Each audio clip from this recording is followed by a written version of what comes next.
Good morning students. आज हम geography का फर्स्ट चैप्टर स्टार्ट करेंगे जो कि है रिसोर्सेस। अब इसमें सबसे पहला टॉपिक जो हम डिस्कस करेंगे वो हम पढ़ेंगे रिसोर्सेस क्या होते हैं, है ना, क्या इसकी डेफिनेशन होती है। हम एग्जांपल लेते हैं हमारी डेली लाइफ से। आप रोज सुबह उठते हैं, आपने नहाया धोया, उसका बंदा नाश्ता करा। अब नाश्ते के टेबल पे आप जब बैठते हो तब आपको फूड दिखता है, चाय दिखती है, खाना आप जो नाश्ता आप करते हो, फिर जिस टेबल पे रखा रहता है वो दिखता है। तो ये सारी चीजें जो हमारी नीड्स को पूरी कर रही है, जो कि हमारे ह्यूमंस के जितनी भी नीड्स को सेटिस्फाई कर रही हैं, वो कहीं ना कहीं रिसोर्स कहलाता है ना।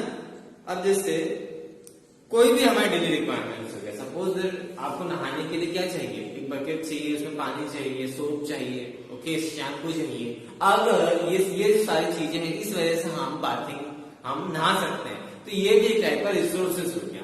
तो एनी सोर्स या कोई भी चीज जो कि हम ह्यूमंस की नीड्स को सेटिस्फाई कर रही है, उसे हम क्या बोलते हैं, रिसोर्सेस।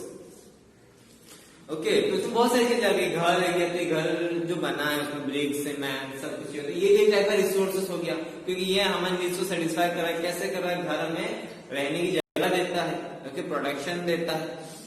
क्लोथ्स है तो वो आपके शरीर को ढकने के लिए काम आता है, आपको एक अट्रैक्टिव लुक देता है, तो ये एक रिसोर्सेस कहला गया। तो जो भी हमारे डेली लाइफ में जो भी चीजें हम यूज कर रहे हैं वो सब है, क्योंकि वो चीजें यूज करके जिससे कि हम हमारे रिक्वायरमेंट्स को फुलफिल कर रहे हैं, ऐसी चीजों को हम रिसोर्स बोलते हैं।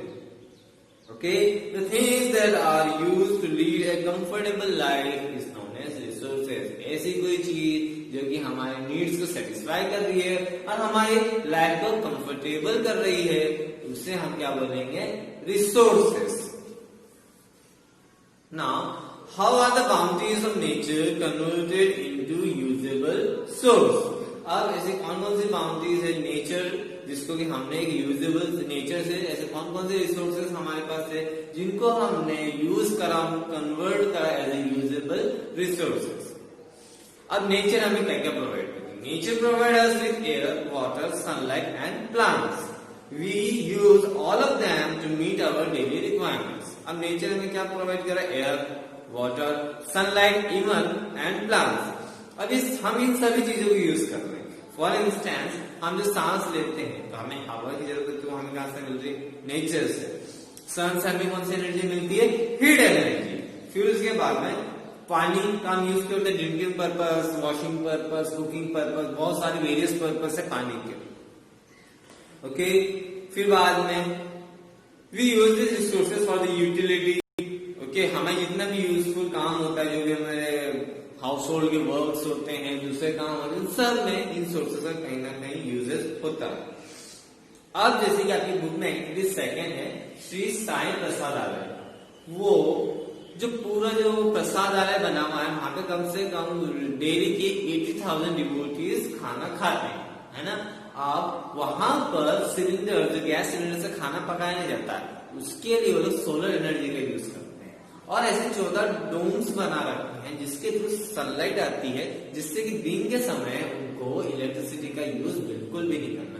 तो एक एग्जांपल है कि कैसे हम अपने नेचुरल रिसोर्स को यूटिलाइज करके एक लार्ज मास में, एक लार्ज लेवल में हम उसको यूटिलाइज करके, जो हमारे ऐसे सोर्सेज जो कि धीरे धीरे खत्म होते जा रहे, पर ये ऐसे सोर्सेज है जो कभी खत्म नहीं होंगे, उन सोर्स को यूज करा।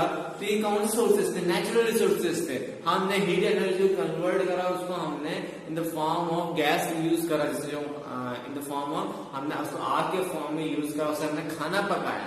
फिर बाद में लाइट एनर्जी के थ्रू, सन की सोलर एनर्जी, लाइट एनर्जी के थ्रू हमने ऐसे डोम्स बनाए जिससे कि लाइट पास हो और पूरे जो रूम को रोशन कर सके। तो ये सब नेचुरल रिसोर्सेज है जिसका हमने अपने दिमाग से यूटिलाइज करके, और देखिए नेचुरल सोर्सेज जो आता है उसको बस हमने हार्नेस किया है। अब जो सोर्स है वो कोई ज्यादा महंगा नहीं है ना, जो नेचर सनलाइट जो हमें मिल रही है वो फ्री की मिल रही है, चार्ज हमसे सन, तो हमने उस सोर्स को यूटिलाइज करा है और उससे हम इतना बड़ा प्रसाद डाला है, हम रन कर रहे हैं जहाँ पे 80,000 डिवोटीज रोज खाना खाते हैं। ओके, और ये एशिया की सबसे बड़ी प्रसादालय है। ओके, तो ये आपकी इकोनॉमी थी। तो इससे क्या होता है कि एवरी सोर्स जो भी हमारे पास अवेलेबल होता है, अगर हम अपने दिमाग से उसको यूज कर सके तो एक एक सोर्स वैल्यूएबल है, जिससे कि हमारे ये नेचर की एक ब्यूटी है कि नेचर से जो भी चीज हमें मिलती है, हम अगर अपने दिमाग का, अपने स्किल्स का यूज करके उसको क्या यूजफुल रिसोर्स बना सकते हैं। Resource become valuable only when it satisfy human needs. अगर एक रिसोर्स वैल्यूएबल कब बन जाती है, जब वो किसी भी ह्यूमन जनरेशन की जो भी रिक्वायरमेंट्स होती है उसको बहुत इजी बना देते हैं। सपोज पेट्रोल या डीजल, जब इससे पहले जब हमें पता नहीं था इसका यूटिलाइजेशन क्या था, तब हमें पता नहीं, तब ये इसकी इतनी वैल्यू नहीं थी। पर जैसे हमें पता चला कि जैसे हमने मॉडर्न जैसे होते गए, हमने गाड़ियां बनाई, तो हमें पता चला कि एक बहुत बढ़िया ईंधन है इन गाड़ी को चलाने का, तो उसकी वैल्यू अचानक से बढ़ गई। तो ये सब जो चीजें हैं कि अगर नेचर से कोई चीज मिलती है, अगर वो वैल्यूएबल है, तभी वो एक मतलब जिससे इंसान की जो डेली लाइफ है वो कंफर्टेबल हो जाती है, तभी वो एक वैल्यूएबल रिसोर्सेज कहलाते हैं। अब इसमें बहुत छोटा सा एग्जांपल दिया है कि आप जो फ्रूट के जो फ्रूट्स के छिलका होता है, पील्स होते हैं ना, जो थोड़ा बहुत वेस्टेज निकलता है, वो हम क्या करते हैं, हम फेंक देते हैं, है ना, छिलका विलका होता है वो हम फेंक देते हैं, तो हमारे लिए यूजफुल नहीं है। बट अगर हम पील्स को कलेक्ट करें और उसका हम कंपोस्ट बनाएं, तो उसको हम बहुत अच्छी खाद बना सकते हैं उन छिलकों से। तो ये आपका हमने क्या बोला थोड़ा कि अगर हम ह्यूमंस अपनी स्किल, अपनी नॉलेज लगाए, तो हम किसी भी सोर्सेस को यूजफुल बना सकते हैं। यूं तो आप छिलका फेंक देते हो, पर उसको इकट्ठा करोगे, उसको कंपोस्ट बनाओगे, तो बहुत अच्छी खाद बन सकती है। The economic value of resources change with time. अब जो भी इसकी इकोनॉमिकल वैल्यू मतलब उसकी जो आर्थिक वैल्यू यानी कि उसका जो उसकी कीमत वो चेंज होती रहती है टाइम टू टाइम, है ना। आज से 10 साल पहले पेट्रोल, डीजल, गैस के जो गैस सिलेंडर्स की इनका भाव बहुत कम था, पर आज के टाइम में पेट्रोल, डीजल, एलपीजी गैस के भाव बढ़ते जा रहे हैं। तो ये डिपेंड करता है टाइम टू टाइम कि उस रिसोर्स का जो भी कीमत है वो बढ़ रही है, घट रही है, उसके ऊपर डिपेंड करता है, टाइम टू टाइम डिपेंडेंट होता है। तो आपकी बुक में एक एग्जांपल दिया हुआ है कि जो हमारे दादा दादी थे, वो उनसे पहले की जनरेशन थी, वो लोग नीम से दातुन यूज करते थे फॉर द जो टूथब्रश करने के लिए, दांत साफ करने के लिए दातुन का इस्तेमाल करते थे। तब वो फ्री में आती थी, कोई ज्यादा उसकी वैल्यूबल कोई उस नीम के दातुन की कोई ऐसी ज्यादा वैल्यू नहीं थी।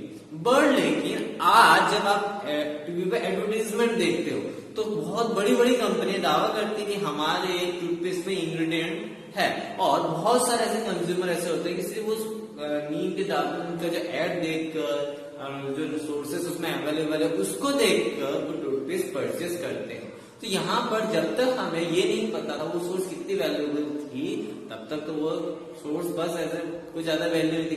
बट जैसे ही बड़ी बड़ी कंपनीज ने उस पर रिसर्च करा, उसको साइंटिफिकली प्रूव करा और उसको सेल करना स्टार्ट किया, एडवर्टाइज करना स्टार्ट किया, तो आज बहुत सारे ऐसे पीपल्स हैं जो कि ऐसे टूथपेस्ट खरीदते हैं जिसमें जो भी नेचुरल इंग्रेडिएंट्स, दातुन है, ये सब चीजें उसमें मिली हुई और काफी प्रॉफिट भी कमा रहे हैं। उनके जो टूथपेस्ट होते हैं काफी महंगे बिकते हैं।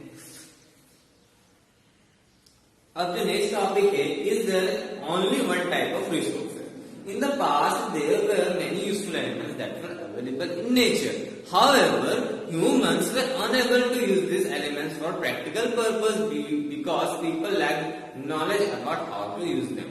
अब पास्ट में भी ऐसा होंगे, पास्ट में जो हमारा पेट्रोलियम है पास्ट में अवेलेबल था, पर लेकिन तब इंसान को पता नहीं था कि इसको यूटिलाइज कैसे किया जाए, इसका यूज क्या है। ओके, पर लेकिन जैसे जैसे इंसान डेवलप हो गया, उसकी नॉलेज जैसे स्किल्स बढ़ी, तब जाके हमने पेट्रोलियम को ऐसे यूजफुल रिसोर्सेज हमने यूज करा। तो ये इसका आपके पास नॉलेज भी होना चाहिए कि आप किसी भी रिसोर्सेज को आप कैसे यूज कर सकते हैं। जैसे जैसे टाइम बढ़ता गया, हमने जो भी हमारे पास पुराने जो सोर्सेज उस समय अबंडेंट में अवेलेबल थे, तो उसको हमने यूटिलाइज करना स्टार्ट कर दिया, उसको हमें स्किल टेक्नोलॉजी उसकी यूटिलाइजेशन हमने बढ़ा दी, तो आज वो एक वैल्यूएबल रिसोर्सेज कहलाता है। Thus, the utility and the value of a resource depends on the following: the need of the people, the knowledge of the people, and the level of technology possessed by the people. अब किसी भी source की utility और उसकी value किन चीजों पे depend करती है कि पीपल्स को जो हम ह्यूमन से पीपल्स उनको रिसोर्सेज की नीड कितनी है। फिर उसके बाद क्या वाकई उन पीपल्स भले वो रिसोर्सेज उसके पास नॉलेज है कि उस रिसोर्सेज का यूटिलाइजेशन कर सके, और अगर उस नॉलेज है पर क्या उस समय उनके पास टेक्नोलॉजी है जिससे कि वो उस सोर्सेस को एज ए वैल्यूएबल रिसोर्सेस बना सके। ये 3 पॉइंट है जो कि काफी मैटर करते हैं किसी भी रिसोर्सेस की यूटिलिटी और उसकी वैल्यू बढ़ाने में।